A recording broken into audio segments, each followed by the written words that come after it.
अभी तक हमने ये देखा कि रेजोनेंट फ्रीक्वेंसी क्या होती है और रेजोनेंट फ्रीक्वेंसी अचीव होने पे क्या होगा, ठीक है। बट ये रेजोनेंट फ्रीक्वेंसी पे भाई रेजोनेंस किसका होगा वो अभी तक हमने नहीं देखा, ठीक है। तो आओ अभी वो समझते हैं। LCR सर्किट है हमारा, एसी करंट दौड़ रहा है इसमें, कुछ इसकी फ्रीक्वेंसी होगी, ठीक है। चलो ये हो गया LCR। मुझे आप ये बताओ, जब हमने इसके लिए नेट ईएमएफ निकाले थे उसकी इक्वेशन क्या आई थी? I0 into V equal to IR होती है ना भाई, इसके लिए Z हो जाएगी, right right. Now tell me, ये जो करंट की वैल्यू है ये, इसको मैं ऐसा लिख सकता हूं क्या? I0 is equal to E naught upon Z। Tell me, हाँ लिख सकता हूं ऐसे। और हमने ये पहले ही समझ चुके थे, ये Z काम रेजिस्टेंस का कर रहा है, सिंपल है। तो रेजिस्टेंस जितना कम करंट उतना ज्यादा। Now tell me, can I write I0 is equal to E naught, Z की वैल्यू फॉर LCR सर्किट क्या थी? और LCR सर्किट क्या थी? Under root R square plus XL minus XC the whole square. यही थी। XC पहले रखो, XL बाद, कोई फर्क नहीं पड़ेगा, वैल्यू सेम ही आने वाली है, ठीक है। तो क्या मैं यहाँ पे वही पुट कर सकता हूँ? Tell me, under root R square plus XL minus XC the whole, ठीक है। अब जरा गौर से देखो दोस्तों, जो Z है, ठीक है, ये किन किन चीजों पे डिपेंड कर रहा है? R पे कर रहा है, XL पे कर रहा है, XC पे कर रहा है, ठीक है। Z क्या है? टोटल रेजिस्टेंस, नेट रेजिस्टेंस, ठीक है। यानी करंट को रोकने के लिए LCR सर्किट में कितने लोग हैं? अगर मैं ऐसी आपसे नॉर्मल लैंग्वेज में पूछूं तो कितने? 3। कौन कौन? रेजिस्टर का रेजिस्टेंस, इंडक्टर का इंडक्टिव रिएक्टेंस और कैपेसिटर का। तो 3 तरह के रेजिस्टेंस मौजूद है। रेजिस्टेंस मतलब ये करंट के फ्लो को रोकना चाहेंगे, सिंपल, क्लियर है। यहां तीनों काम कर रहे हैं। अब मैं इनमें से 2 को हटा दूं, जो रोकने वाले 2 लोग हैं, 3 में से 3 रोकने वाले लोग हैं, इनमें से 2 को हटा दूं, क्या फर्क पड़ेगा इससे? बोलो बोलो। जैसे मान लो यहां से बहुत सारा पानी आ रहा है और आगे 3 वॉल है, तीनों उस पानी के फ्लो को रोके हुए हैं। अब मैं क्या करूं? सीधा मैंने 2 वॉल ही हटा दिया। अब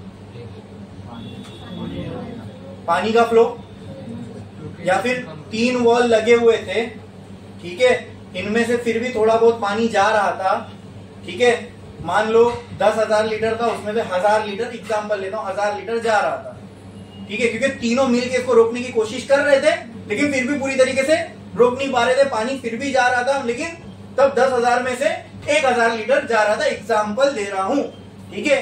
अब मैं क्या बोल रहा हूं आपको, उसमें से मैंने 2 को हटा ही लिया।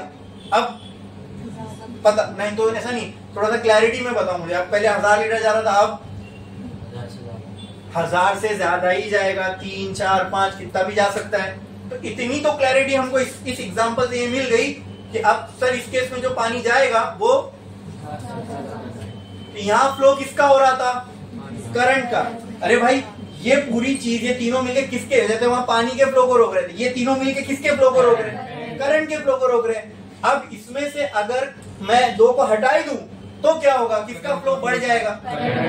सिंपल, आई बात समझ में? क्लियर है? मतलब जो नॉर्मल जितना करंट फ्लो हो रहा था, जैसे वहां पे नॉर्मली तो 1000 लीटर ही फ्लो होना चाहिए था, लेकिन 2 जन के हट जाने से क्या हो गया?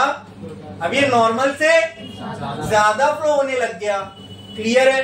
हाँ, तो सेम अब वही चीज की वही एनालॉजी हम यहां यूज करके देखते हैं। इसमें क्या हो गया? रेजोनेंट फ्रीक्वेंसी आ गई एट FR एक्सएल बराबर हो गया एक्सी के, किसके? तो कुछ मत करो, या एक्सएल की जगह एक्सी पुट करो, एक्सी की जगह कुछ भी।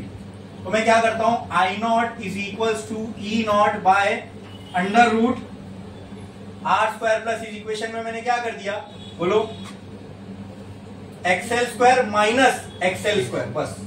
अरे भाई एक्सी की जगह एक्सएल इक्वल है ना, दोनों सेम टर्म है, क्या हो जाएगा ये आंसर?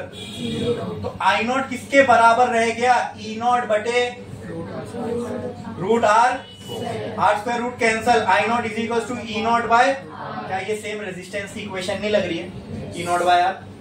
ओ लग तो रही है सर, इक्वेशन तो कह रही, क्या हमने जो सोचे थे वो इससे मैच कर रहा है कि पूरे सर्किट में इफेक्टिव क्या बचा? हालांकि सर्किट में इंडक्टर कैपेसिटर है अभी भी, लेकिन इफेक्टिव चीज क्या काम करी? अब यहां चेक करो, यहां जेड की जगह कौन आ रहा है? आर आ रहा है, यानी यहां पूरा इंपीडेंस का भार कौन संभाल रहा है? आर। अच्छा ठीक है, मतलब इंपीडेंस के टर्म में से एक्सएल गया, एक्सी गया, ठीक है। तो यहां पे क्या मैं कह सकता हूं, यर इंपीडेंस बिकम्स मिनिमम, बराबर। अरे क्योंकि इंपीडेंस के टर्म में ये भी था। अरे भाई सिंपल सी बात है, एग्जांपल ले लो, अगर ये आर की वैल्यू 5 होती और ये पूरे की वैल्यू 10 आती तो कुछ भी 15 आता। अब ये तो है ही नहीं, तो इंपीडेंस की वैल्यू क्या हो गई? तो अब जब टोटल रेजिस्टेंस कम हो गया सर्किट का, तो करंट क्या हो जाएगा? नॉर्मल से, मतलब नॉर्मल एलसीआर सर्किट में किसी भी फ्रीक्वेंसी पे करंट की वैल्यू जो थी, एग्जांपल ले लो 10 एम्पियर थी। अब जब ये सिनेरियो हो जाएगा, जब रेजोनेंट फ्रीक्वेंसी अचीव होगी और एक्सएल और एक्सी इक्वल हो गया, तब वहां पे क्या होगा, एक्सएल एक्सी गुल, मतलब जो करंट को रोकने वाली दो चीजें सर्किट से क्या हो गई, एलिमिनेट हो गई। तो अब क्या होगा, 1 एम्पियर अगर पहले फ्लो रहा तो उससे ज्यादा फ्लो होगा, उतना ही फ्लो होगा, किससे कम फ्लो होगा? ज्यादा फ्लो होगा ना। ये एक पर्टिकुलर सीन है। अच्छा, उसके बाद अगर फ्रीक्वेंसी बढ़ जाए तो एक्सएल एक्सी फिर से आ जाएंगे पिक्चर में, तब तो दो वैल्यू आती ना अलग अलग, तब भी करंट ना ज्यादा नहीं होगा। आई बात समझ में? और उसके पहले आ जाए तो भी तो, लेकिन जो सबसे ज्यादा करंट की वैल्यू होगी, देखो वही सेम ग्राफ में फिर से बना रहा हूं, ठीक है, एक्सएल और एक्सी, ये एक्सएल का ग्राफ, एक्सी का ग्राफ, जहां कट कर रहा है ये कौन सी हो गई, रेजोनेंट फ्रीक्वेंसी। यानी इससे, ये रेजोनेंट फ्रीक्वेंसी से अगर मैं पहले देखूं तो एक्सएल बढ़ रहा है और ये कम हो रहा है, बराबर। और इसके बाद भी देखो तो एक्सएल की वैल्यू बढ़ रही है और इसकी वैल्यू कम हो रही है, ठीक है।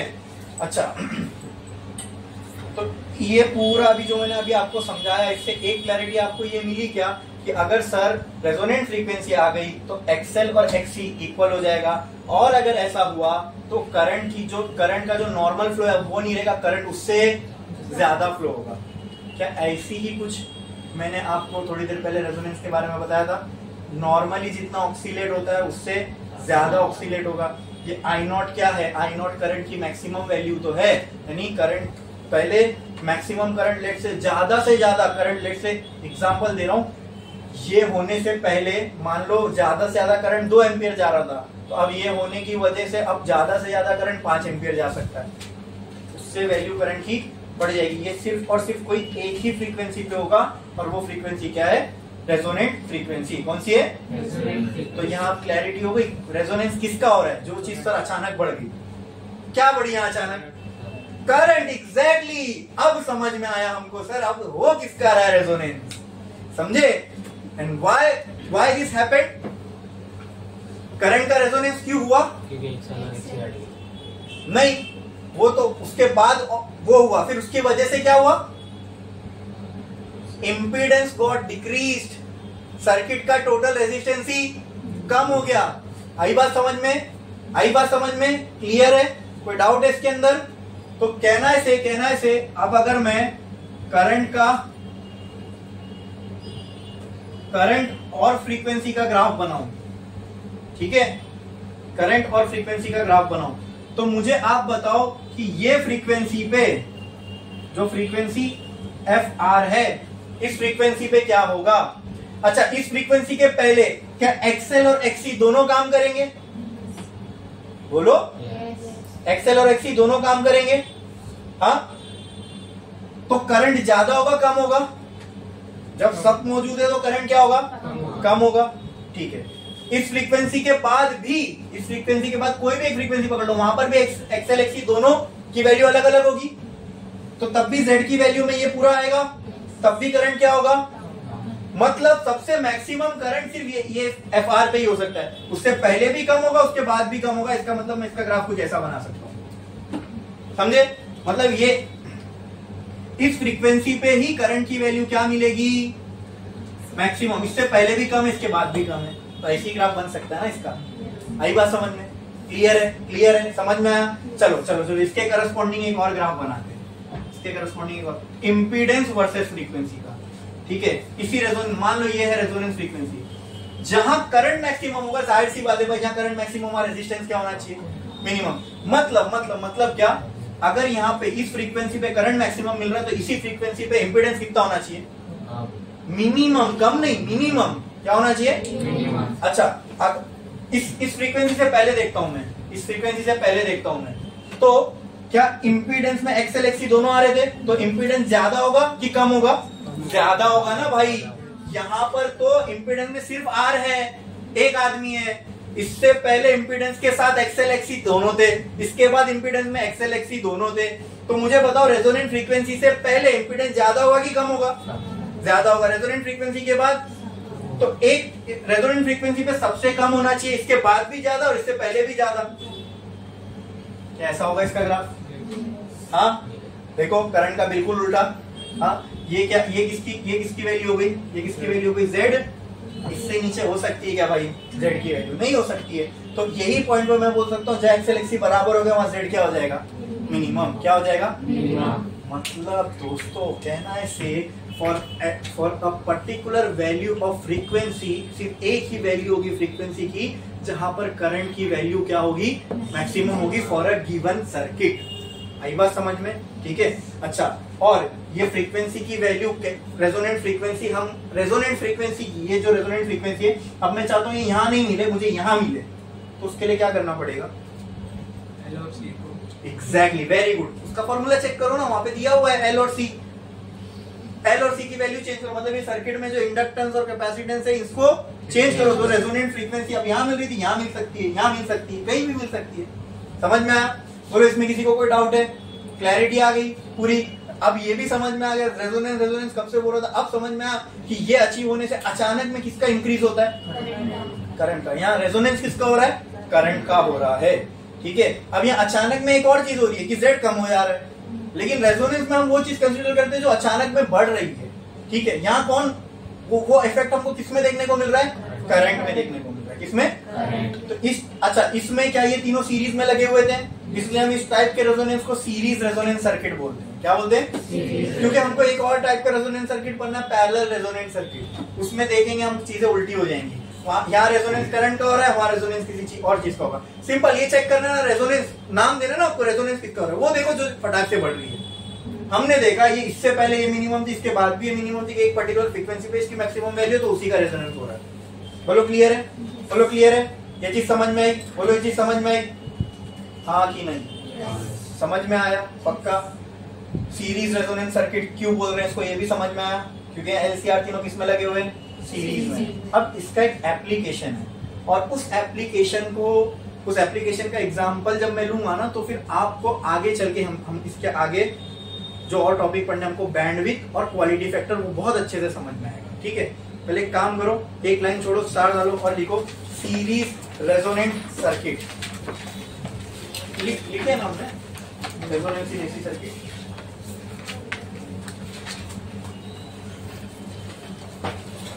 लिखे सीरीज रेजोनेंस सर्किट। ठीक है, लिखा आपने? तो ऐसा लिखो, for a series LCR circuit, for a series LCR circuit, for a series LCR circuit,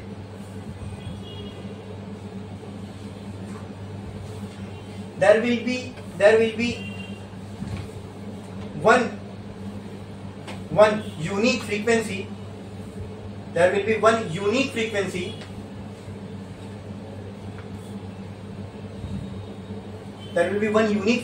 at which XL is equal to XC. उसको ब्रैकेट में डाल दो, XL equal to XC. When this happens,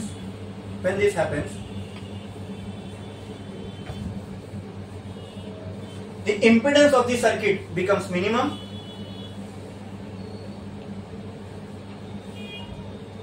The impedance in the circuit becomes minimum. And hence current becomes maximum.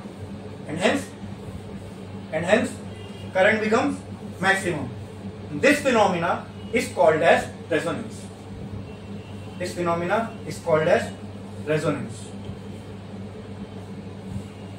एक line छोड़ो लिखो.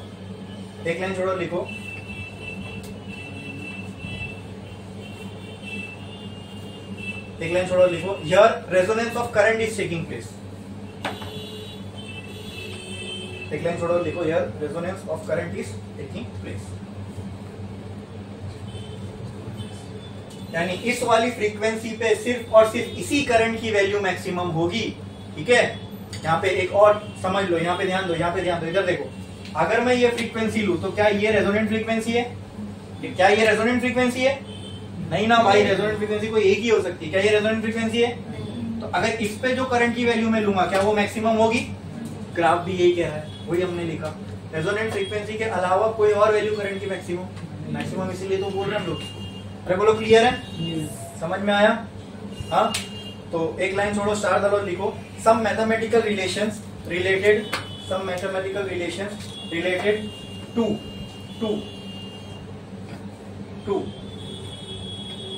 series resonance circuit.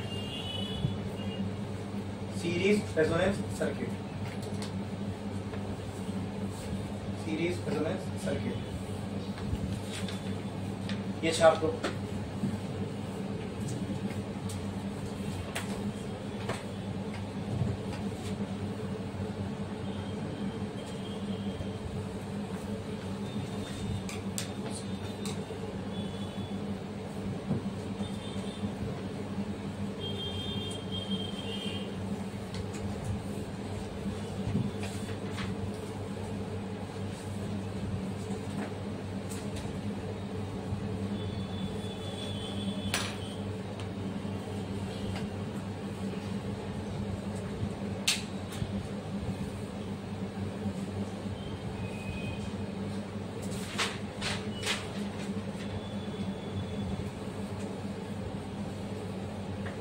Mathematical relations लिखो, graph भी बना लो साइड में.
हो गया लिख के?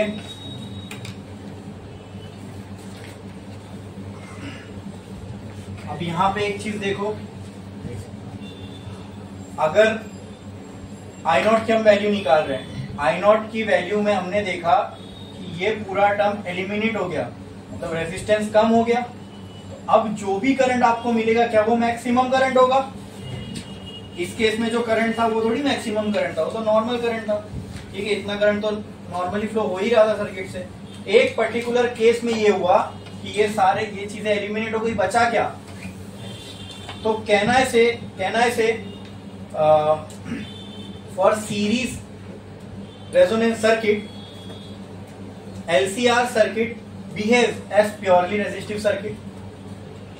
हाँ, क्योंकि इसमें क्या इफेक्टिव रह गया? बस रेजिस्टेंस। बोलो क्लियर है? अरे बोलो क्लियर है? हाँ, तो ग्राफ वगैरह बना लिया आपने? एक काम करता हूं, एक और चीज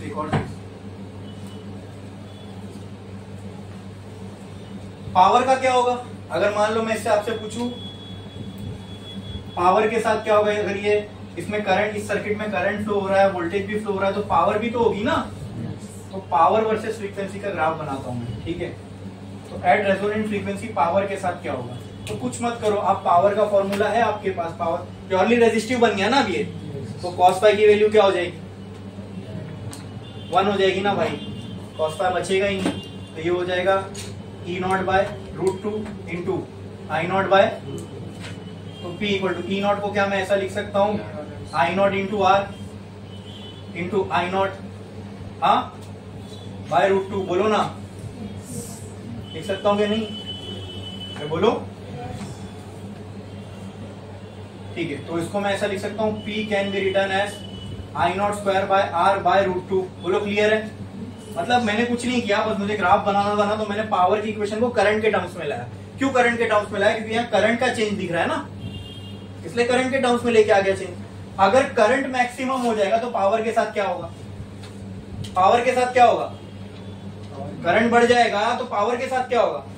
पावर भी बढ़ जाएगी, बराबर। और करंट का कौन सी फ्रीक्वेंसी पे आगे बढ़ रहा है?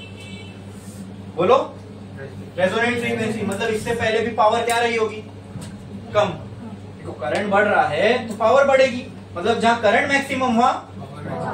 तो अगर मैं ऐसा बोलूं I0 मैक्स, इस फॉर्मूले में ऐसा लिखो I0 max square into R/√2, तो ये फॉर्मूला किसका हो जाएगा?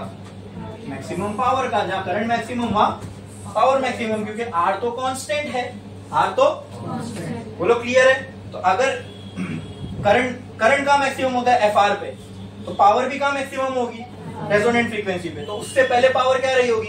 कम, उसके बाद कम। तो क्या इसका भी ग्राफ ऐसे ही बनेगा? तो ये क्या हो जाएगी? Power maximum. बोलो क्लियर है?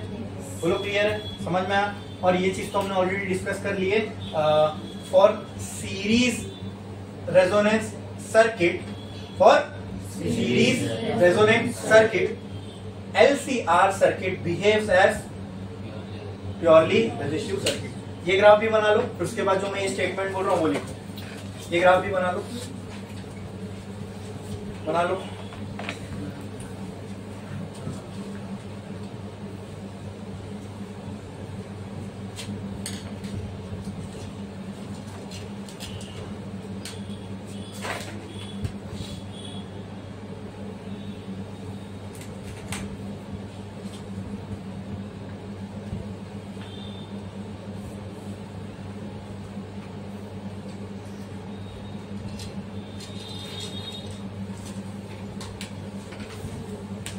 देखिए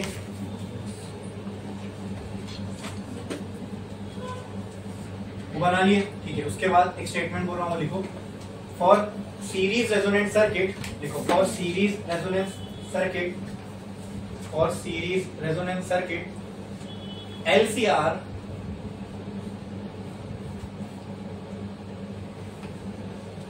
LCR सर्किट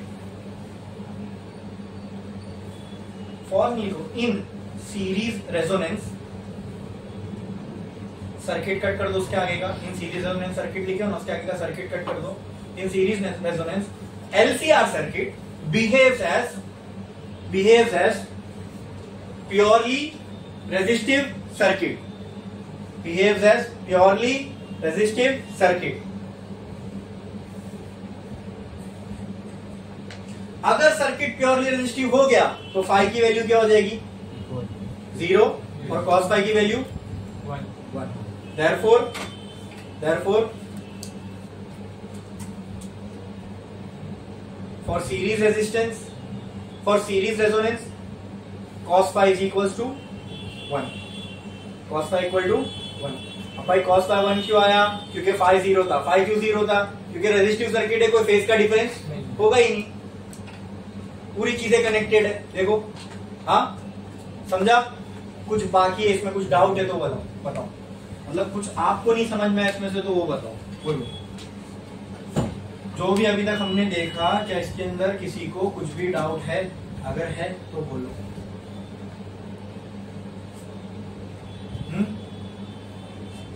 है कुछ डाउट? पक्का? कुछ भी? बढ़े आगे? ठीक है, अब इसका एक एप्लीकेशन बताता हूं आपको। उस एप्लीकेशन के थ्रू हम लोग बैंडविड्थ को समझेंगे।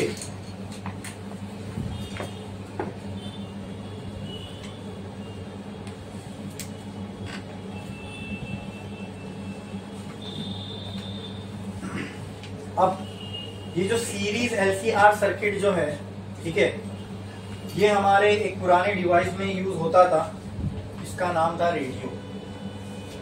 उसमें आप एक नॉब घुमाते थे तो एक कांटा जो है ऐसा ऐसा आगे पीछे होता था, और वो कांटा जहां जाके रुकता था वहां उसके पीछे अगर आप रीडिंग देखोगे 192 पॉइंट समथिंग, 100 पॉइंट समथिंग ऐसा लिखा हुआ होगा। ठीक है, या उतनी पुरानी चीज भी नहीं है, अगर समझ में आ रही तो अगर आपने अगर अपने फोन में रेडियो खोला होगा तो वहां पे आप को 92.7 ऐसा कुछ लिख के अगर देखो, है क्या रेडियो? है किसी आता है क्या अभी फोन में रेडियो? है किसी के फोन में? हाँ, ओपन करो, क्या दिखा रहा है उसके इंटरफेस पे, जरा बताओ मेरे को।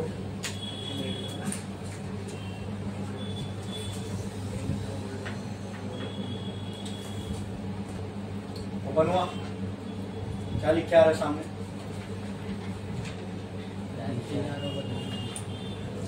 कोई एक ऐप खोलो ना रेडियो का। हाँ, क्या लिख के आ रहा है ओपन? ये तो क्या लिख के आ रहा है सामने? हाँ,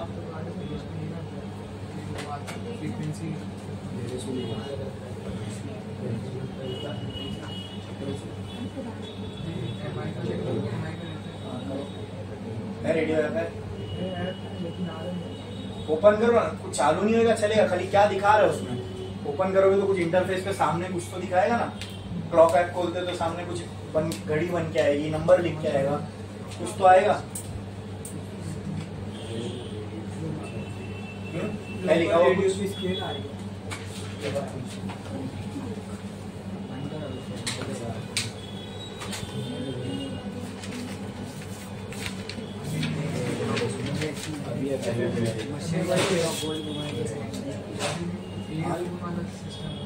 हाँ, ईयरफोन जब तक लगाओगे नहीं शायद तब तक ओपन नहीं होगा, है ना?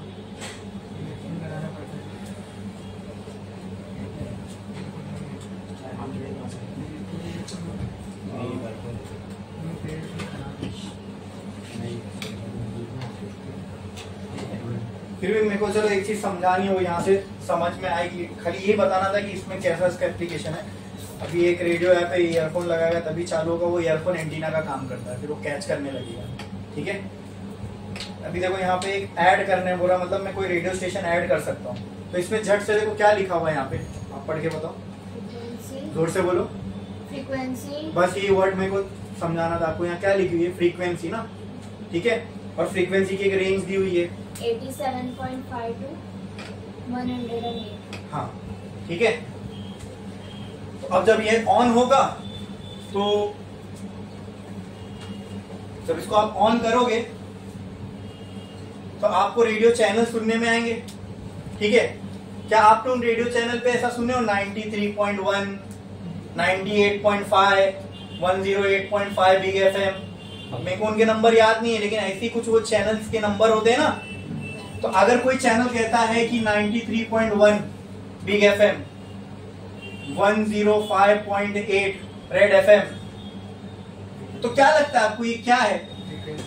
ये फ्रीक्वेंसी है, ठीक है, ये फ्रीक्वेंसी है। ये क्या है? ये फ्रीक्वेंसी है उस चैनल की। क्या है ये? फ्रीक्वेंसी है, राइट। मतलब जो भी अब वो अपने एंटीना से वो जो भी सिग्नल छोड़ रहे होंगे, ठीक है, वो सिग्नल EM वेव के फॉर्म में जा रहे होंगे और उनकी जो फ्रीक्वेंसी है वो ये है। बोलो क्लियर है? हाँ।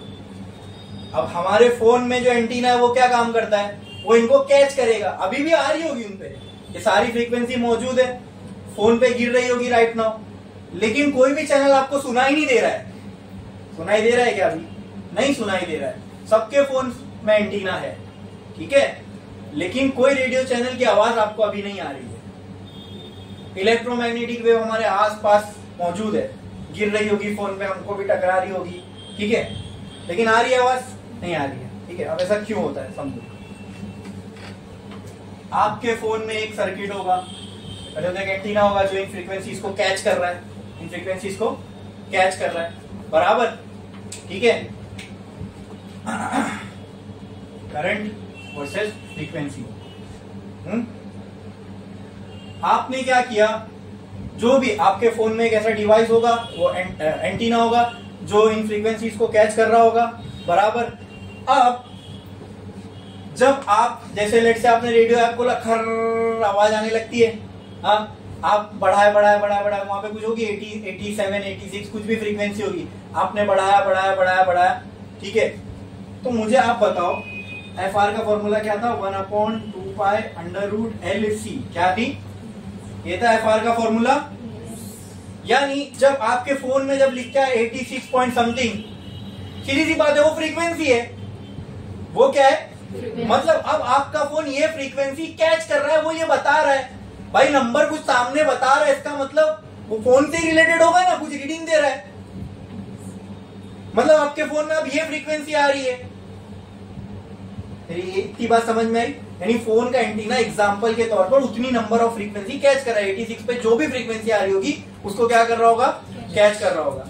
लेकिन इंडिया में या तुम्हारे आसपास 86 पॉइंट समथिंग पे कोई चैनल ही नहीं है, तुमको खर खर खर खर आवाज आ रही है। बोलो क्लियर है? इतना क्लियर है? हाँ। आपने क्या किया? फोन में एक ऑप्शन था आगे बढ़ाने का, एरो, तो आप बढ़ाते गए, आप कहीं पहुंचे 93 पॉइंट समथिंग 1 पे। क्लियर है? इतना क्लियर है? हाँ, यहाँ इस फ्रीक्वेंसी पे एक चैनल अपने यहाँ चलता है, ठीक है, हाँ। मान लो इसका नाम है रेड FM, ठीक है, इसका नाम है रेड FM, हाँ, ये चैनल चलता है। तो बेसिकली आपने क्या किया मालूम है? अच्छा, 86 फ्रीक्वेंसी पे अभी ये उस पे कोई चैनल नहीं है, बराबर, क्लियर। तो इस वजह से आपको वहां पे कुछ चीज सुनाई नहीं दे रही होगी, बराबर, ठीक है। उस वक्त 86 जब फ्रीक्वेंसी थी, ठीक है, तो करंट की कुछ तो वैल्यू रही होगी। अरे हर फ्रीक्वेंसी पे करंट की कुछ तो वैल्यू होती ही है, हाँ। 86 पे भी करंट की कुछ वैल्यू रही होगी। आई बात समझ में? ठीक है। बट उस पे कोई चैनल नहीं था, नहीं था, ठीक है। वो रेडियो का जो आपका ऐप था उसने क्या किया कि 86 फ्रीक्वेंसी पे वो उसके अंदर जो भी एंटीना वगैरह होगा उसमें से जाने वाले करंट को उसने क्या कर दिया? मैक्सिमम कर दिया। क्या कर दिया? मैक्सिमम। मतलब 86 फ्रीक्वेंसी पे जो भी सिग्नल आ रहे होंगे उसको ये कैच करेगा।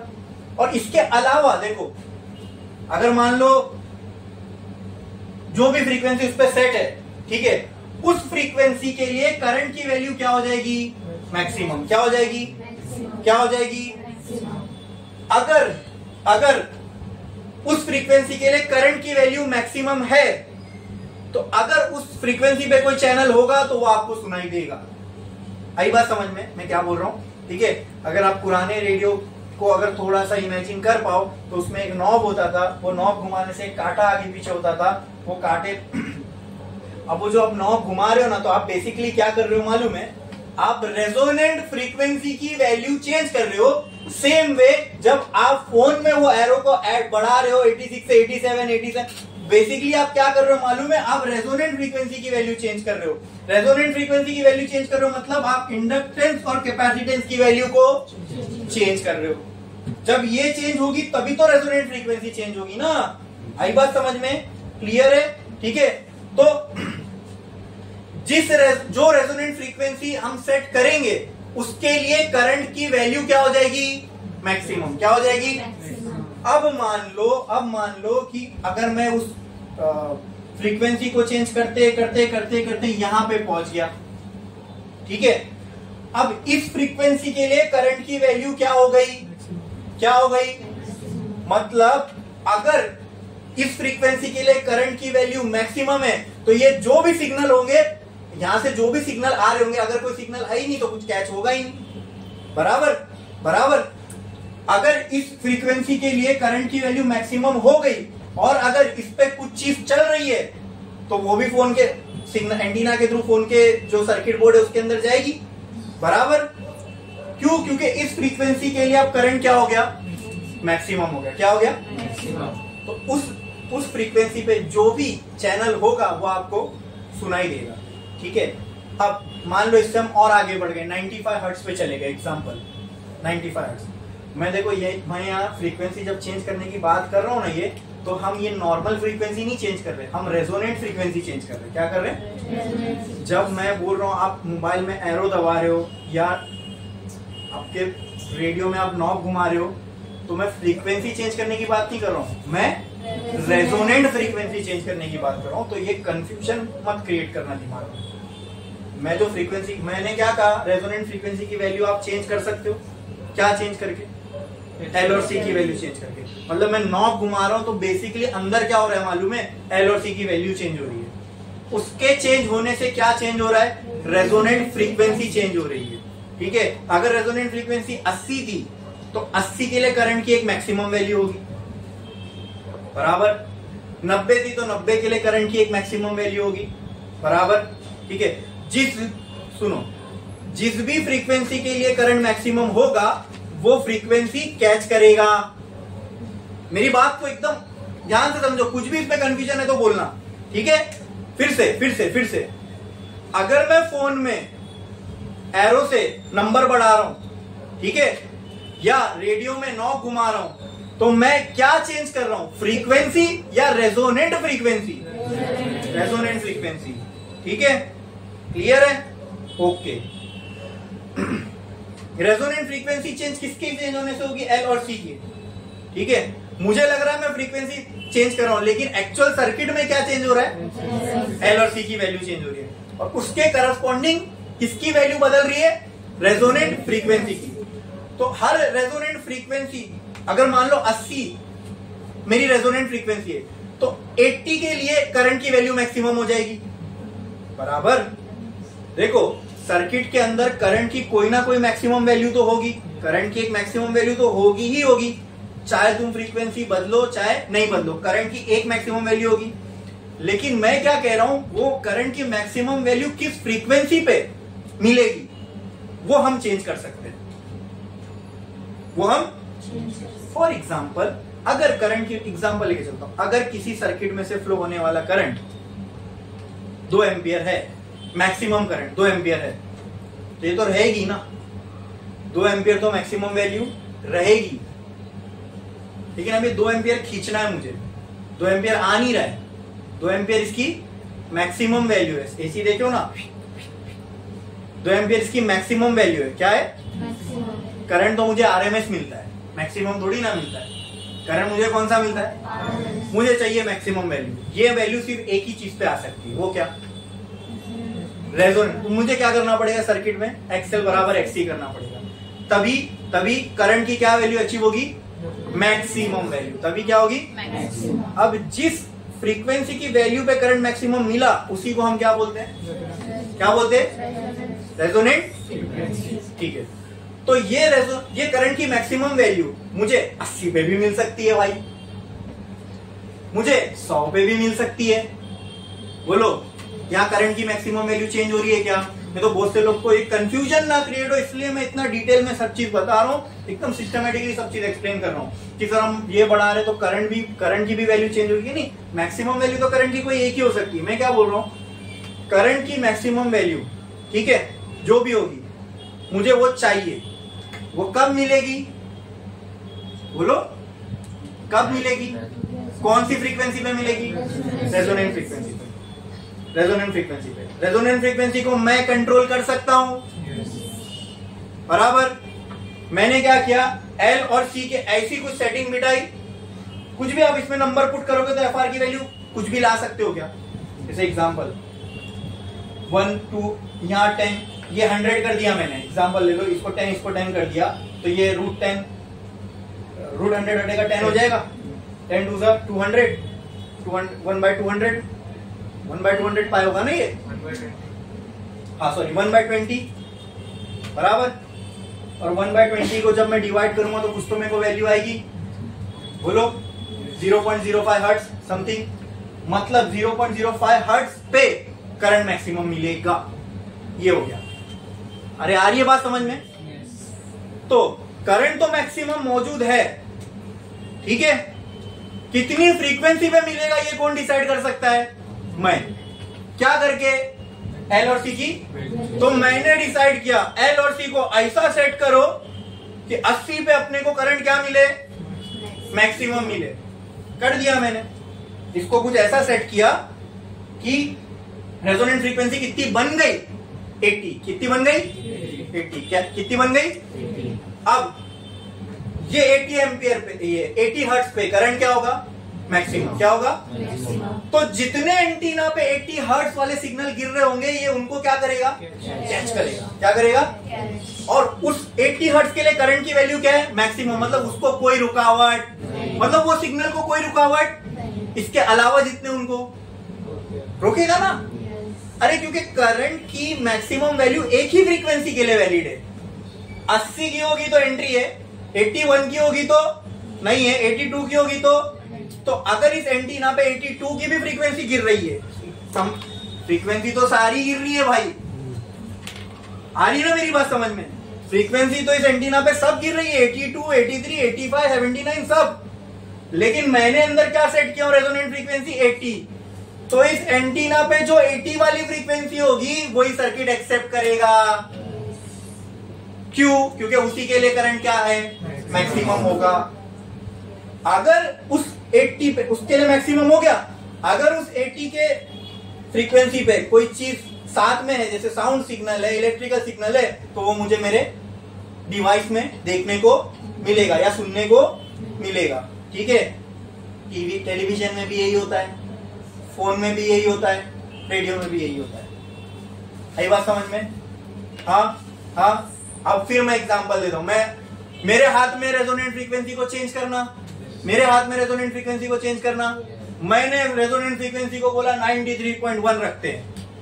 मतलब क्या, अगर मेरे फोन पे 93.2 भी गिर रही है, 93 भी गिर रही है, 90 भी गिर रही है, बराबर।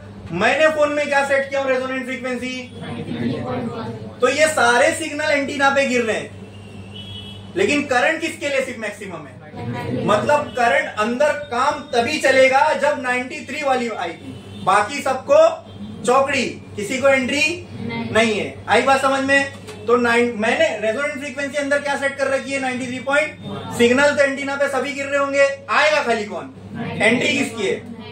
तो अब अगर वो 93.1 पे कोई रेडियो चैनल है तो उसकी आवाज आपको, क्योंकि उसको हमने अलाउ कर दिया, उसके लिए करंट की वैल्यू क्या हो गई, मैक्सिमम। क्या हो गई, आई बात समझ में? क्लियर है क्या? इसमें किसी को कोई डाउट है? पक्का? कुछ भी डाउट है तो पूछो, मेरे को इसको आपको ओवर कॉम्प्लिकेट नहीं करना है। इसके लिए अभी यहां तक समझ में आ गया सबको? कुछ भी डाउट है इसके अंदर? पक्का पक्का क्लियर है? हाँ, तो ये 93.1 के सिग्नल को तो अपने सर्किट में से पास होने देगा, बाकी वो करने देगा। तो कहना ऐसे, series resonance circuit accept only one frequency and rejects all other, that's why it is called as acceptor circuit. इसका एक नाम पड़ा एक्सेप्टर सर्किट। एक को ये एक्सेप्ट करेगा, बाकी सबको रिजेक्ट करेगा। अब ये इसका एप्लीकेशन कहाँ है? इसका एप्लीकेशन वहां है कि हम आप किसी रेडियो को सुनना चाहते हो तो, मेरी बात समझ में आ रही है? आपको एक पर्टिकुलर चैनल सुनना चाहते हो, इसका मतलब बाकी सब नहीं सुनना चाहते हो, तो आपको क्या चाहिए? एक को एक्सेप्ट करना है, बाकी सबको रिजेक्ट करना है, बराबर। तो उसके लिए हम कौन सा सर्किट यूज करते हैं? बोलो बोलो, सीरीज रेजोनेंस सर्किट। क्या कौन सा यूज करते हैं? Series resonance circuit. क्या इसकी पूरी क्लैरिटी मिली आपको? समझ में आया? ऐसी ही जब टीवी पे आपको पता है, अभी तो स्मार्ट टीवी आ गए वाईफाई के थ्रू, पहले जब टीवी होती थी हर एक चैनल एक नंबर पे होता था, मतलब वो उस चैनल की फ्रीक्वेंसी है, यानी उस चैनल को एक फ्रीक्वेंसी पे सेट किया गया है। आप टीवी पे बटन दबा के, हमारे लिए तो बहुत आसान बना दी गई चीजें। अरे 6 नंबर पे स्टार प्लस आ रहा है, ठीक है, 8 नंबर पे ये आ रहा है, इस पे कार्टून नेटवर्क आ रहा है। यानी अब आपको मैं बस ये समझाना चाह रहा हूँ, बेसिकली बटन दबा के क्या कर रहे थे? फ्रीक्वेंसी चेंज कर रहे थे, जो टीवी कैच कर रही है, ठीक है। आपने रेजोनेंट फ्रीक्वेंसी चेंज कर दी टीवी की कैच करने की, ठीक है। अब टीवी क्या करेगा? उसके ऊपर सभी आ रहे हैं, ठीक है, उसके ऊपर सिग्नल तो सारे चैनल के आ रहे, लेकिन वो तुमको डिस्प्ले कौन सा करेगा? जो रेजोनेंट फ्रीक्वेंसी आपने सेट किए हो, राइट। तो फिर वही चैनल आपको दिखेगा। अरे हर एक की यूनिक फ्रीक्वेंसी है ना भाई। 93 पे तुमको 10 बिग है, ये रेड एफएम है ना, और एक कोई है, बताओ मुझे, रेडियो मिर्ची। 93 पे तुमको रेडियो मिर्ची की आवाज नहीं आएगी, बराबर, क्योंकि इसकी फ्रीक्वेंसी यही इसकी फ्रीक्वेंसी है। इसकी फ्रीक्वेंसी का जो इसके सिग्नल की जो फ्रीक्वेंसी वो यही है, और ये सिग्नल की फ्रीक्वेंसी का मतलब क्या? मतलब 1 सेकंड में इसकी इतनी साइकिल चल रही होगी, बस। अभी मैं बोल रहा हूं ना, इसकी भी एक यूनिक फ्रीक्वेंसी है, हर एक की आवाज की एक अलग यूनिक फ्रीक्वेंसी होगी, समझे? अरे इसलिए तो अलग अलग सुनने में आता है ना, ये तो सबकी आवाज सेम नहीं लगती, फिजिक्स है भाई सबके पीछे, समझे? बोलो कोई डाउट है इसके अंदर? तो ये जो पूरी एप्लीकेशन बताया मैंने, समझ में आया? कुछ भी डाउट है तो बोलो, ठीक है। ये थोड़ा सा कंसेप्चुअली समझने के लिए डिफिकल्ट लगता है, लेकिन मैंने कहा ना, मेरा काम ये है कि मैं आपके सामने उसके इजीएस्ट फॉर्म में आपको रखूं ताकि आपको समझ में आए। तो मेरे को ये जानना है आपको समझ में आया क्या पूरा ये कंसेप्ट एक्सेप्टर फ्रीक्वेंसी वाला? Why our series resonance circuit is a acceptor circuit. यही पूरी चीज समझानी थी मुझे कि एक्सेप्टर सर्किट इसको क्यों बोलते हैं, कैसे ये एक को एक्सेप्ट करता है और बाकी सबको रिजेक्ट करता है। बोलो ये क्लियर है? समझ में आया? एक काम करो, लिख दो इसको, लिख दो, तो इससे पहले कि मेरे दिमाग से निकल जाए, मैं भी याद नहीं रखता, ठीक है। तुमको समझा रहा हूँ उस हिसाब से लिखो लिखो लिखो लिखो, स्टार्ट करो, लिखो। In series resonance,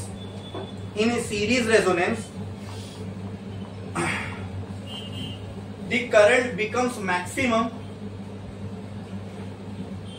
for one particular frequency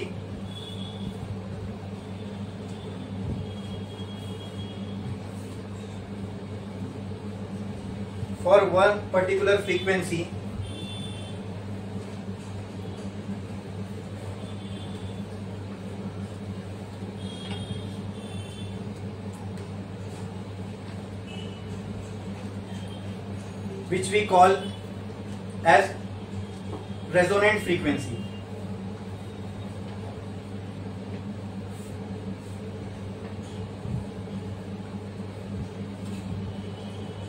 एक लाइन छोड़ो और लिखो therefore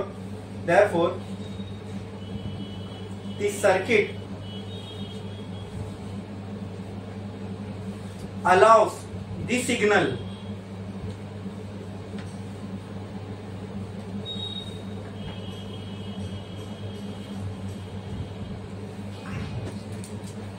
of frequency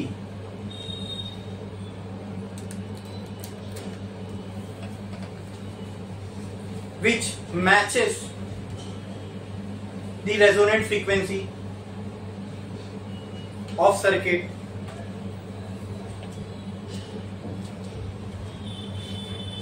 therefore the circuit allows the signal which matches the resonant frequency of the circuit and rejects all other.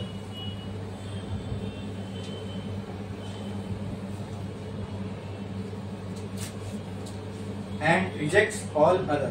एक लाइन छोड़ो और लिखो, that is why series resonance circuit, that is why series resonance circuit is called as what? Tell me. Acceptor circuit. Why it is acceptor circuit? Because it accepts one particular frequency and rejects all other. और कौन सी particular frequency को ये accept करेगा?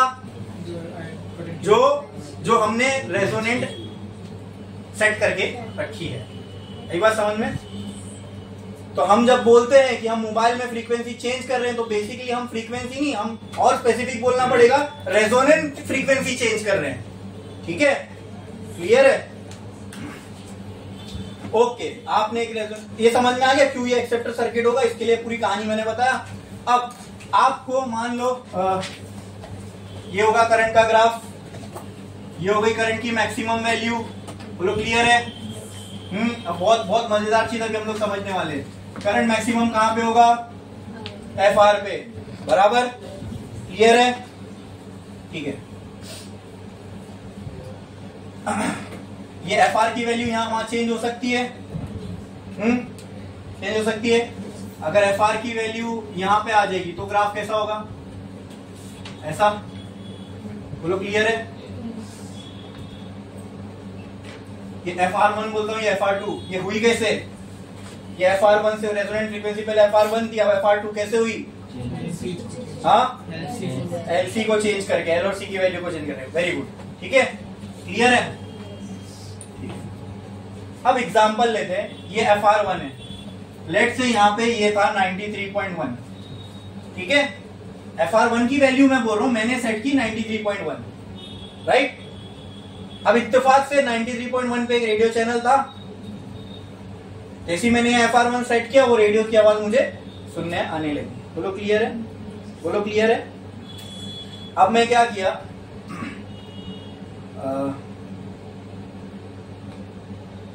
अमान ने अपने घर पे एक डिवाइस बनाया, रेडियो डिवाइस, ठीक है? उससे वो अपनी रेडियो फ्रीक्वेंसी भेज रहे हैं। ये जो भी, अरे रेडियो स्टेशन पे भी तो वो यार जो वो बोल रहे हैं वो रेडियो फ्रीक्वेंसी के फॉर्म में बाहर निकल रहा है, तो ऐसा कोई और नहीं बना सकता क्या? सफिशिएंट नॉलेज हो तो आप भी अपने घर पे बना सकते हो, ठीक है? तो ऐसे आपने एक रेडियो डिवाइस आपके घर पे बनाया, ये चल रहा 93.1 पे, और इसने जो रेडियो बना वो ना 93.2 पे, ठीक है? कितना क्लोज हो गया?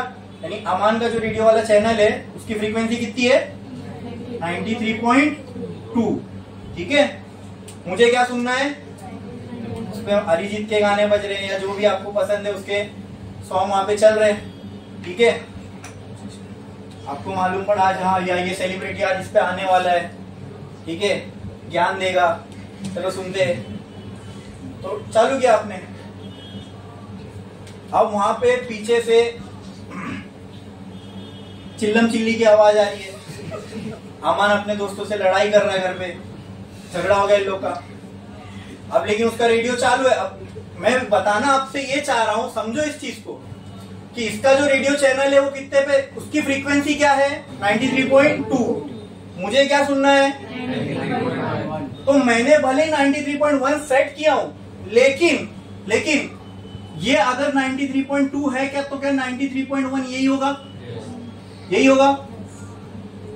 मैं ये नहीं बोल रहा हूं ये रेजोनेंट फ्रीक्वेंसी है, लेकिन अगर होती तो इसका ग्राफ कैसे बनता? बोलो, ऐसा कुछ बनता? ये होती करंट की मैक्सिमम वैल्यू। अब है क्या? अब है क्या? अब है क्या? नहीं ना, मैंने तो अंदर 93.1 सेट किया हूं, और इसका चैनल की फ्रीक्वेंसी क्या है? 93.2। इसके चैनल के लिए मेरे फोन में करंट की वैल्यू मैक्सिमम नहीं है, लेकिन मैं ये बोलता हूं ना के बराबर भी नहीं है। देखो, कुछ मत करो, आप 93.1 इधर है ना, 93.2 इधर है, भूल जाओ, ये ग्राफ सब भूल जाओ। 93.2 पे जाओ, इसको ऊपर उठाओ, ये पॉइंट मिला, ये करंट की वैल्यू चेक करो। तो 93.1 के लिए मान लो 2 एम्पियर आ रही थी, तो इसके चैनल के लिए 1.9 आ रही है, तो करंट तो इसके चैनल के लिए भी कम नहीं है, बराबर? तो इससे क्या होगा दोस्तों मालूम है? डिस्टर्बेंस, इसको बोलते हैं noise. In electronic terms we call it as noise. Noise क्या होती है, हम बोलते हैं ना नॉइज हो रही। नॉइस का सिंपल मतलब ये होता है अनवांटेड सिग्नल। नॉइस का सिंपल मतलब क्या होता है, सिग्नल। नॉइस कैंसलेशन का मतलब ईयरफोन में अगर आप ये टेक्नोलॉजी सुन, नॉइस कैंसलेशन इसका मतलब क्या, आप गाना सुन रहे हो, वो एक पर्टिकुलर फ्रीक्वेंसी पे, आप उसी को सुनना चाहते हो, बाहर चीपी हो रही है ये आपको नहीं सुनना है, तो that outside sound became noise for you. When I say noise cancellation, it means अब वो उसको आने नहीं देगा, जो आपको सुनना है वही सुनाएगा। आई बात समझ में, ये होता है नॉइस। नॉइस का मतलब समझे, ये टर्म ही रिलेटेड टू साउंड है नॉइस, समझे। तो कहने से अमांस radio station is noise for 93.1। जब मैं 93.1 सुन रहा हूं, अब वो मेरे लिए क्या है, नॉइस है। Is it desirable? आप चाहोगे ये कि आप कोई चीज सुन रहे हो और उसमें बीच में से कोई दूसरी आवाज आए, चाहोगे ये? Is it desirable? नहीं ना। समझो इस चीज को, इसको इसलिए ऐसा बता रहा हूं कि आगे जब अभी मैं पढ़ूंगा तो आपको जो कंसेप्ट है वो समझ में आएगा। क्लियर है? क्लियर है? मैं नहीं चाहता। अच्छा, इसके लिए भी आप ये देखना, आप ये जाके चेक कर लेना, जितने रेडियो चैनल है ना उसके फ्रीक्वेंसी में आपको बहुत फर्क मिलेगा। अगर कोई एक रेडियो चैनल 93.5 पे तो दूसरा 96 पे होगा, तीसरा 103 पे होगा। कोई दो रेडियो चैनल करीब करीब फ्रीक्वेंसी पे होते ही नहीं। अब इसका रीजन समझ में आया क्यों नहीं होते? अगर होगे तो क्या होगा, मतलब भले एक फ्रीक्वेंसी के लिए करंट मैक्सिमम है लेकिन दूसरे के लिए करंट की वैल्यू बहुत ज्यादा कम नहीं है, थोड़ी बहुत है, तो पीछे से आपको डीम आवाज आती, मतलब डिस्टर्बेंस, ये भी एकदम क्लैरिटी में आएगी, लेकिन कुछ कुछ आवाज आपको उस चैनल की भी आती रहेगी, क्योंकि उसके लिए भी करंट की वैल्यू कुछ तो है। हाँ, उसके लिए करंट की वैल्यू इतनी होती तो हो सकता है वो सुनने ही ना है। आ रही बात समझ में? क्लियर है? ओके, ठीक है। तो उसके लिए अगर मैं ग्राफ बनाऊं, अच्छा, अमान की फ्रीक्वेंसी के लिए ग्राफ ये होना चाहिए था। और लेट से एक और रेडियो का चैनल है, ये क्या था, 93.2, ठीक है। एक और रेडियो चैनल है, वो इधर कहीं है, FR3 पे, ठीक है। उसका नंबर है लेट से 198.5। हाँ, अब इसको यहां जाओ, यहां देखो, अरे इसकी भी कुछ तो करंट की वैल्यू, मतलब होगा क्या दोस्तों मालूम है, आप सुनना कोई एक चीज चाह रहे हो, जितनी भी फ्रीक्वेंसी इसके अंदर आ रही है उसके लिए करंट की कुछ तो वैल्यू होगी आपके सर्किट के अंदर। हाँ, तो वो पीछे से आपको बहुत लाइटली सुनाई देगी अगर ये रेडियो चैनल है तो, ठीक है। और हम ये चाहते हैं क्या? नहीं चाहते ना, तो इसको एलिमिनेट करना पड़ेगा, बराबर। तो आप मुझे बताओ कैसे हो सकता है? अच्छा, ये एलिमिनेट अगर मुझे करना है दोस्तों, तो क्या मैं बोल सकता हूँ ये दो ग्राफ एकदम सेपरेट होना चाहिए, तो ये एक दूसरे में ये इंटरफेरेंस हो रहा है सिग्नल का, जब भी तो तुमको एक की बजाय दो आवाजें सुनाई दे रही है। अगर ये इंटरफेरेंस होगा ही नहीं ग्राफ में, बोलो मुझे, तो क्या आपको जो आप सुनना चाहते हो वो एकदम क्लियरली सुनाई देगी? ओके, तो इसको जरा सोच के देखते हैं ये कैसे हो सकता है। हाँ, अगर मैं ये ग्राफ को ब्रॉड करूं, जो मेरे को चाहिए, हाँ सुनो, अगर मैं ये 93.1 वाले ग्राफ को ब्रॉड करूं तो क्या वो मुश्किल मेरी हल होगी? बोलो, चलो करके देखते हैं। ये ग्राफ को मैंने और ब्रॉड कर दिया और अमान का चैनल तो इधर ही आ गया इसके अंदर। लो, इंटरफेरेंस नहीं चाहिए था मुझे, तो मैंने उसको पूरा अंदर ले लिया, यानी इसका मतलब क्या, मेरे को तो सुनाई देगा, उसकी एकदम क्लियर आवाज सुनाई देगी साथ में। इंटरफेरेंस का मतलब, इंटरफेरेंस नहीं होने का मतलब क्या है? अलग अलग भाई, एकदम सेपरेट एंटिटी हो जाओ, लेना देना ही नहीं आपस में, ठीक है। लेकिन यहाँ पे क्या हो रहा है, तो इसने तो ये सिग्नल को अपने अंदर, इसके अंदर ही आ गया, ये बोलो कि इसके ग्राफ के अंदर आ गया, तो क्या है ये सिग्नल अगर कैच होगा तो 100% ये तो होगा ही होगा। आई बात समझ में? अच्छा, अगर मैं ये ग्राफ को कम कर दूं तो सोच के देखो, अगर ये ग्राफ को मैं ऐसा बना दूं, एकदम ऐसा, ठीक है, तो ये तो यहां आ जाएगा फिर। हाँ, अरे पहले कुछ ऐसा था ना। अगर मैं ये ग्राफ की विड्थ को कम कर दूं तो क्या हो रहा है बोलो, ये सिग्नल ऑटोमेटिक अलग हो जा रहे हैं। क्या ये आपके भी समझ में आ रहा है जो मैं कह रहा हूं? हाँ, we do not need the interference in these two signals, so what can I do with the graph? Should I make it broad or should I make it sharp or thin? Thin बनाओ, उससे clarity मिल रही है कि हाँ sir अगर graph thin हो जाएगा तो ऑटोमेटिकली वो दूसरा वाला ग्राफ भी थिन हो जाएगा और ऑटोमेटिकली फिर ये दोनों क्या हो गए? सेपरेट हो गए। बोलो क्लियर है? इसमें किसी को कोई डाउट है? हाँ, मतलब ये ग्राफ की विड्थ को, सर इसकी जो मोटाई है इसको आप श्रिंक कर दो, ठीक है, तो ऑटोमेटिकली जो इसके जस्ट अब मैं इसको अगर और श्रिंक कर दूं, मतलब एकदम ऐसा लाइन जैसा ही बना दूं इसको, ये है ग्राफ लेकिन इसकी ओपनिंग बहुत छोटी है, आपको नहीं दिख रहा है। मैंने क्या कर दिया, इसकी जो विड्थ थी ग्राफ की उसको कम किया, इतनी कम कर दिया कि इसके जस्ट बाजू वाला भी कोई चैनल होगा ना तो इसमें इंटरफेयर। ये समझ में आ रहा है आपको? क्यों नहीं इंटरफेयर कर पाएगा? क्योंकि सर वो ग्राफ ही आपने इतना छोटा कर दिया, क्या उसका भी ग्राफ अगर बाजू में इतना ही पतला बनेगा तो कहां से इंटरफेयर होंगे दोनों भी? आई बात क्या मेरी समझ में? ये क्लियर है? हाँ, तो जो मुझे चाहिए था वो मिला। अब क्या मुझे वही सुनने आएगा जो मुझे सुनना है? हाँ, वो कैसे हुआ? उस ग्राफ को थिन करके, ठीक है, ग्राफ को थिन करके। तो क्या मैं बोल सकता हूं कि इस ग्राफ का इस ग्राफ की जो ब्रॉडनेस थी उसको मैंने कम किया। क्लियर है? ये चीज समझ में आई? हाँ, तो इसको मैं डिफाइन करता हूं, पहले वो समझना, ठीक है। ये करंट और फ्रीक्वेंसी का ग्राफ है, ये करंट की, देखो ये करंट और फ्रीक्वेंसी का ग्राफ है, बराबर। ये करंट की कौन सी वैल्यू है? ये क्या है? I max. ये करंट की क्या है? मैक्सिमम वैल्यू, ठीक है। तो अगर मुझे इसको थिन करना है तो मुझे कोई एक लेंथ चाहिए ना। हाँ, वो लेंथ को पकड़ूंगा मैं और इसे श्रिंक कर दूंगा। लेंथ यहां तो मिल नहीं सकती क्योंकि ये तो पॉइंट है, तो कोई एक जगह, मतलब या ये लेंथ को, सर कोई भी एक लेंथ को पकड़ो सर और उसको श्रिंक कर दो, ये ग्राफ ऑटोमेटिकली ऐसा दब जाएगा। ये लेंथ को पकड़ के श्रिंक कर दूं, ये लेंथ को पकड़ के श्रिंक करूं, ये समझ रहे हैं ना मेरी बात? कोई भी लेंथ को पकड़ के श्रिंक करो सर, ये ग्राफ ऑटोमेटिकली शार्प हो जाएगा, ठीक है, ठीक है। अभी अगर एक पेंसिल है, उसकी अगर टिप ऐसी है, ठीक है, हाँ, और अगर एक पेंसिल है उसकी टिप एकदम ऐसी है तो इसको ही हम शार्प बोलेंगे ना, ठीक है।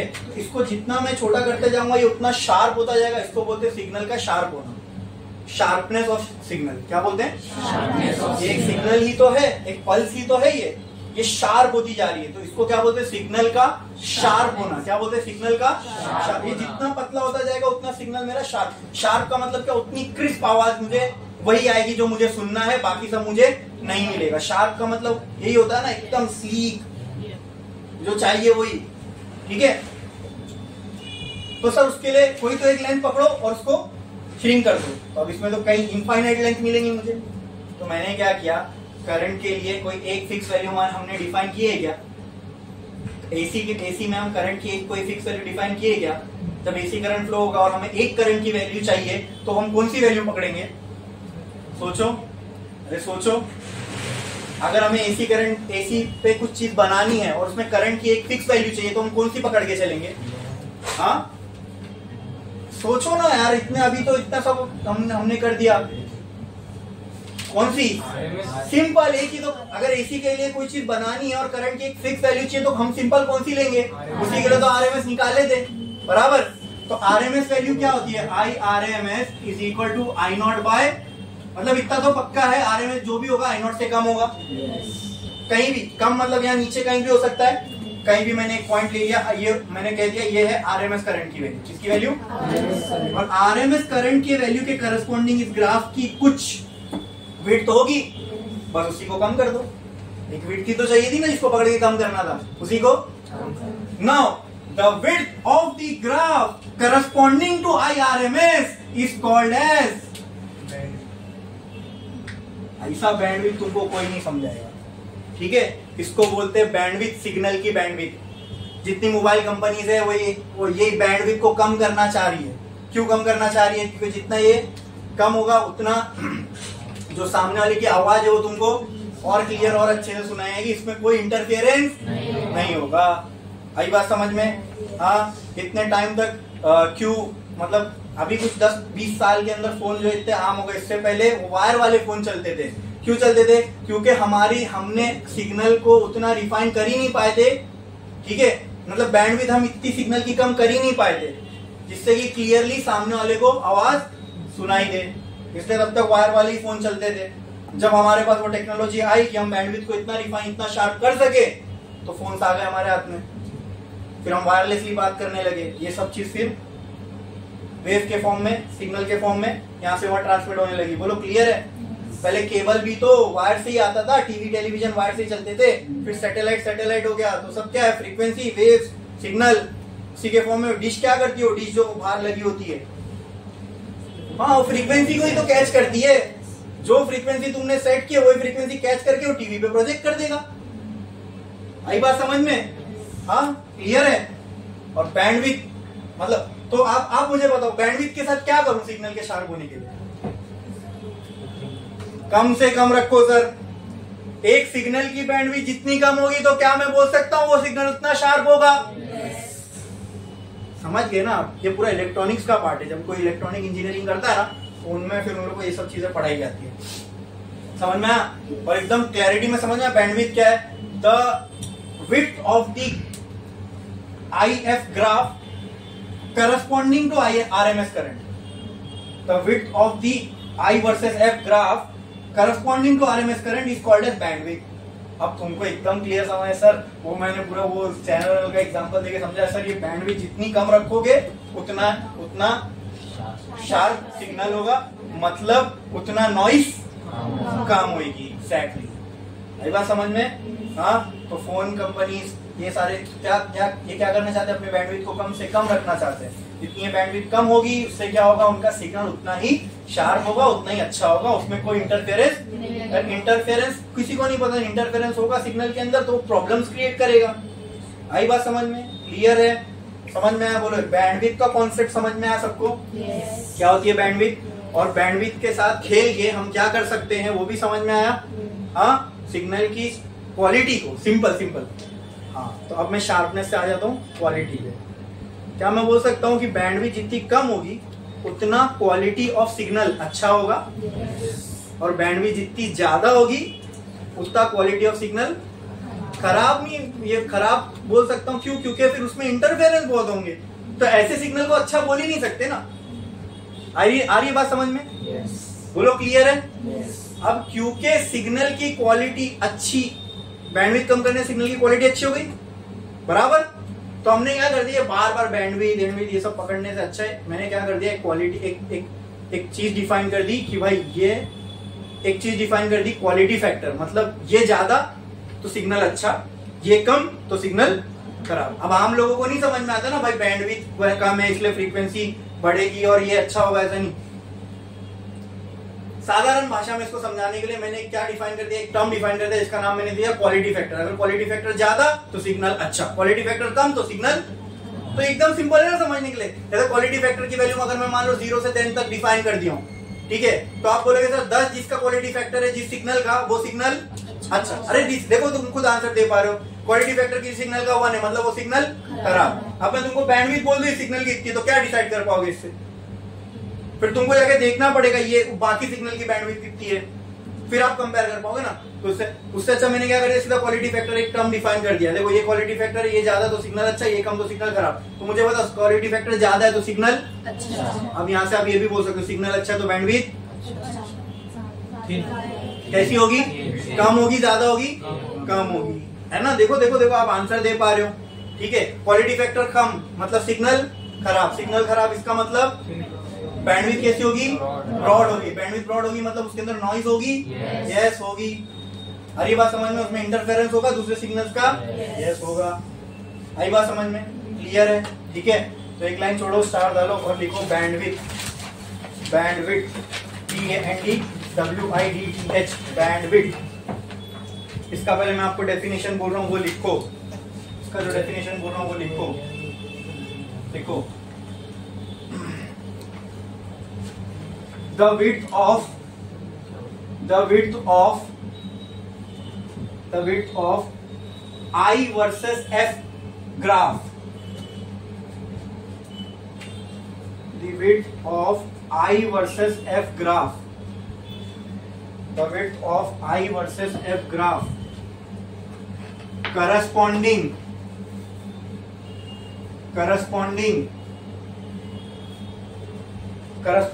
to RMS value of current. Corresponding to RMS value of current.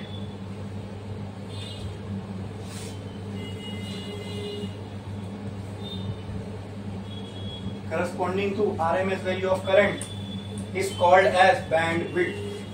It's called as bandwidth. It's called as bandwidth.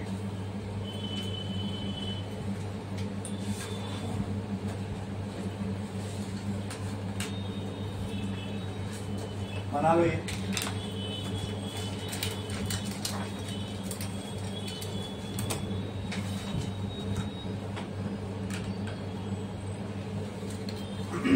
अभी आपके टेक्स्ट बुक में ओमेगा के टर्म्स में दिया, इसलिए मैं भी यहाँ ओमेगा के टर्म्स में बना रहा हूं।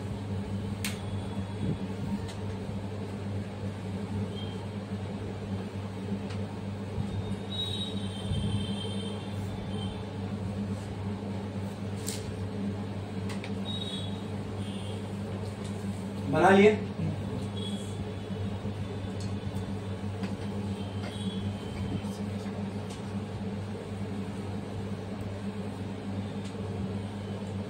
हो गया? तो इसमें क्लियर है, जो भी पूरा समझाया था, साफ सुथरे तरीके से मैंने बना दिया है। बैंडविड्थ क्लियर है, डेफिनेशन से एकदम क्लियर है। ये क्या है? Maximum current. यहाँ पे भी मैं लिख देता हूँ आई मैक्स। ठीक है, अच्छा, ये मैक्सिमम करंट के करस्पॉन्डिंग जो यहाँ फ्रीक्वेंसी होगी उसको क्या बोलेंगे? Resonant frequency. तो क्या मैं उसको ओमेगा आर बोल दूं चलेगा? मतलब फ्रीक्वेंसी के साथ 2 पाई लगा हुआ है। हाँ, नाउ टेल मी, ये बैंडविड्थ जहां पर भी मैं लूंगा, ये आरएमएस करंट की वैल्यू कहीं तो कट करेगी ना इस ग्राफ को, तो वहां पे मुझे फ्रीक्वेंसी की 2 वैल्यूज मिलेगी। देखो ना, ये 2 जगह कट करेगी ना इस ग्राफ को, ये एक वैल्यू, ये एक वैल्यू।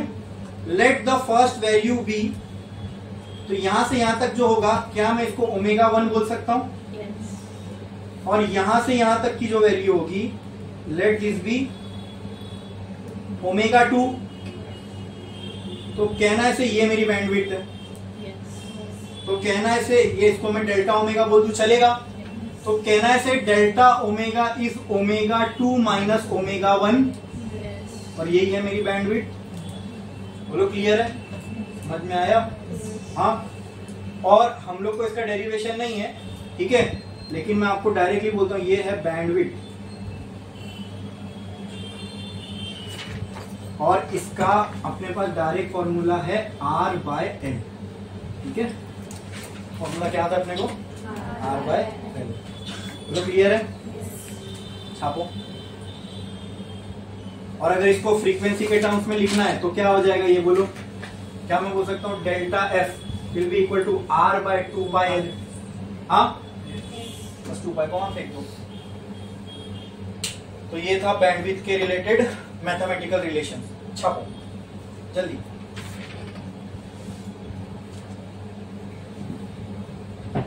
जिसको भी ये टॉपिक डिफिकल्ट पड़ता है ना, उसको ये वीडियो भेज देना, फिर देखो कैसा नहीं समझ में आता है।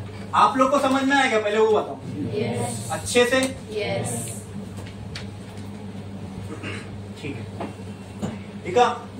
तो अभी मैंने बताया भाई, ये बैंडविड्थ करने से अच्छा है, ठीक है। मैं बार बार बोलूंगा बैंडविड्थ ऐसी है, बैंडविड्थ ऐसी है, ठीक है। तो मुझे इंफॉर्मेशन को कम्युनिकेट करने में थोड़ी डिफिकल्टी होगी, तो हर बार कंपेयर करना पड़ेगा। इसके लिए मैंने क्या किया, मैंने एक क्वांटिटी डिफाइन कर दी सिग्नल के लिए, ठीक है। तो एक काम करो, बैंडविड्थ के नीचे थोड़ा सा लिख भी लो, लिख लो, if the bandwidth of signal is less, means the quality of signal is good। अरे सिंपल ना भाई, if bandwidth is less, it means that the quality of signal is good। अब ऐसा क्यों होगा, उसकी पूरी कहानी मैंने बता चुका हूं, ठीक है। अब वो हमने बुक्स में नहीं लिखा है, वो सिर्फ मैं ही बता सकता था आपको और मैंने बता दिया, ठीक है। क्या बस is good, if bandwidth is less it means the quality of signal is good. एक लाइन छोड़ो, एक लाइन छोड़ो, डालो। अरे बैंडविड्थ कम होगी उतना सिग्नल अच्छा होगा ना, फिर कंफ्यूजन है क्या इसमें? उतना इंटरवेंशन पूरा वही एग्जांपल समझो, आजू बाजू की आवाजें नहीं आएगी, ठीक है। वो एग्जांपल याद रखना, हमेशा ये याद रहेगा, कभी इसको गलत नहीं करना। देखो quality factor, quality factor, quality factor, इसको क्यू फैक्टर भी लिखते हैं, ब्रैकेट में लिख देना Q dash factor, Q dash factor, Q dash factor, dash factor FACT और क्वालिटी फैक्टर लिखे, क्यू फैक्टर लिखते हैं। इसका डेफिनेशन बोल रहा हूं, पहले वो लिखो, इसका डेफिनेशन बोल रहा हूं वो लिखो। It is defined as the ratio of, it is defined as the ratio of resonant frequency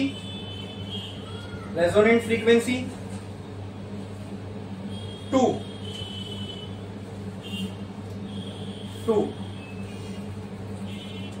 bandwidth, resonant frequency to bandwidth।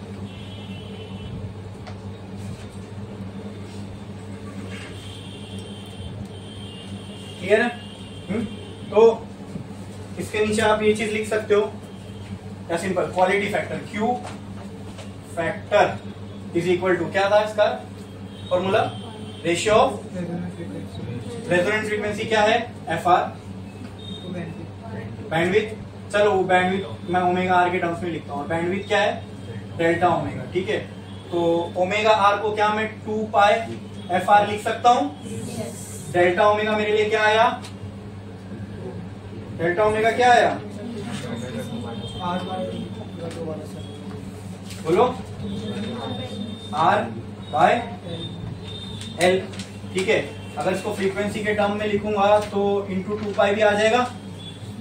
अरे बोलो, या सिंपल छोड़ो इसको, रेजोनेंट फ्रीक्वेंसी को मैं ओमेगा नॉट लिख रहा हूं और ये कितना आया था? R by L। बोलो क्लियर है?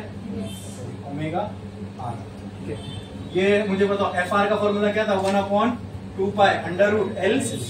2 पाई को इधर भेजो, 2 पाई को इधर भेजो तो क्या हो जाएगा? FR 2 pi is equal to 1 by under root LC। तो ये क्या हो जाएगा? Omega R 1 by under root LC। Omega R की जगह मैं क्या लिख सकता हूँ? बोलो, हाँ, 1 अंडर रूट, या फिर अगर मैं इसको ऐसा करूं, इसको ऊपर भेज दो तो ये हो जाएगा omega R into L by R। Clear है? हाँ, और ओमेगा R का फॉर्मूला क्या हो जाएगा? 1 under root LC into L by R। तो इतना क्लियर है? बोलो क्लियर है? हाँ, समझ में आया? लिख दो ये क्वालिटी फैक्टर।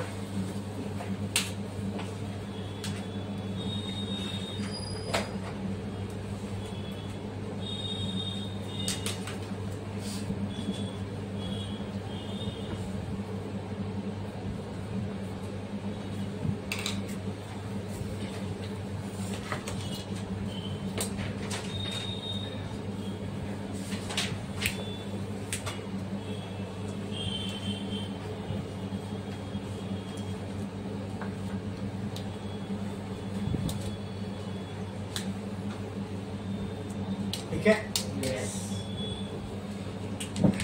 क्या मैं इसको ऐसा भी लिख सकता हूं? मुझे बताओ।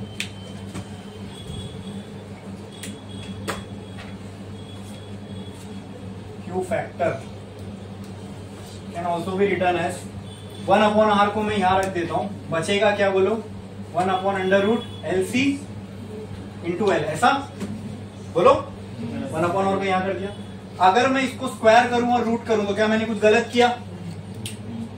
स्क्वायर भी लगा, रूट भी लगा, कैंसिल होगा तो वही आएगा। लेकिन क्या अब मैं इसको ऐसा लिख सकता हूं? Under root L square by LC।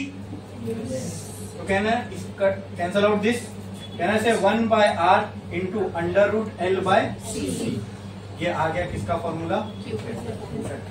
तो अब मुझे बैंडविड्थ वगैरह निकालने की जरूरत नहीं है। सुनो, सिग्नल को अच्छा करना है तो मैं सिर्फ आर एल सी की वैल्यू को चेंज करके कर सकता हूं, ठीक है। तो कहना है इसे फॉर बेटर क्वालिटी, क्वालिटी कब अच्छी होगी? जब आर की value, R should be small, C should be small, L should be, मतलब LCR सर्किट ऐसा बनाओ जिसके अंदर R की वैल्यू, C की वैल्यू क्या हो? कम हो, और L की वैल्यू, तो ऑटोमेटिकली तुम्हारे जो भी सिग्नल आएंगे उनकी क्वालिटी, तो फिर हम इस पर पहुंच कि कैसा सर्किट हमें अच्छा बनाना चाहिए, ठीक है। ये बैंडविड्थ वगैरह हमको दिखती थोड़ी है, वो अंदर बन रही है। हम सुनो, हमारे हाथ में क्या ये L और C का मैन्युफैक्चरिंग, ठीक है, इसको कंट्रोल कर सकते हैं हम लोग। ये कंट्रोल करके सीधा क्वालिटी ऑफ सिग्नल अच्छा मिल सकता है। अच्छा बोलो,